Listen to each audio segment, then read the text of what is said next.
Hello everyone, welcome back to my channel. ಇವತ್ತು ಒಂದು special recipe ಅಂತಲೇ ಹೇಳ್ಬೋದು. ಹಲಸಿನ ಹಣ್ಣಿನಿಂದ ಸಾಕಷ್ಟು ವೆರೈಟೀಸ್ ಇದೆ. ಹಲಸಿನಕಾಯಿಯಲ್ಲಿ ಮಾಡುವಂಥ ವೆಜ್ ಕಬಾಬ್ ರೆಸಿಪಿನ ತೋರಿಸ್ತಾ ಇದ್ದೀನಿ. ಹಲಸಿನಕಾಯಿ ಕಬಾಬ್. ಇದಕ್ಕೆ ಮೊಟ್ಟೆ ಕೂಡ ನಾವು ಬಳಸಿಲ್ಲ, ಇಲ್ಲಿ ಪ್ಯೂರ್ ವೆಜ್ ಅಂತಲೇ ಹೇಳ್ಬೋದು.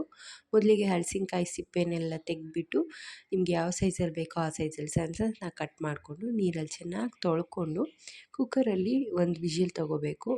ಇದು ಡೈರೆಕ್ಟಾಗಿ ಮಾಡೋಕ್ಕಾಗಲ್ಲ, ಸ್ವಲ್ಪ ಹಲಸಿನಕಾಯಿನ ಬೇಯಿಸ್ಕೋಬೇಕು. ಆದಷ್ಟು ಎಳೆಕಾಯಿನ ತೊಗೊಳ್ಳಿ, ತುಂಬ ಬಲ್ತ್ಬಿಟ್ಟಿದ್ರೆ ಚೆನ್ನಾಗಾಗಲ್ಲ ಕಬಾಬು.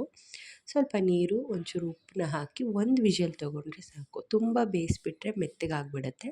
ಒಂದು ವಿಜಿಲ್ ತೊಗೊಂಡ್ರೆ ಸಾಕಾಗುತ್ತೆ.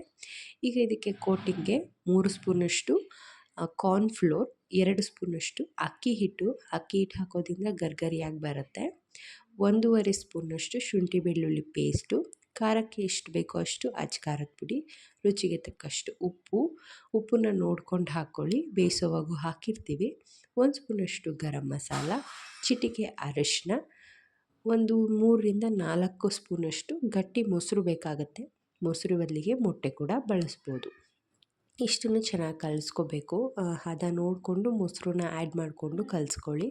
ನಂತರ ಬೇಯಿಸಿರುವಂಥ ಹಲಸಿನಕಾಯಿನ ಹಾಕಿ ಚೆನ್ನಾಗಿ ಮಿಕ್ಸ್ ಮಾಡಿಕೊಂಡು ಒಂದು 10 to 15 ಮಿನಿಟ್ಸ್ ಆದರೂ ಅದು ಚೆನ್ನಾಗಿ ಮ್ಯಾರಿನೇಟ್ ಆಗಿಬಿಟ್ಟು ನಂತರ ಎಣ್ಣೆ ಬಿಸಿ ಮಾಡಿ ಒಂದೊಂದೇ ಹಾಕಿ ಡೀಪ್ ಫ್ರೈ ಮಾಡಿಕೊಂಡು ಗರಿಯಾಗಿ ಕರೆದು ಬಿಸಿ ಬಿಸಿಯಾಗಿ ಸರ್ವ್ ಮಾಡಿದರೆ ಟೇಸ್ಟಿಯಾದ ಹಲಸಿನಕಾಯಿ ಕಬಾಬ್ ರೆಡಿಯಾಗುತ್ತೆ.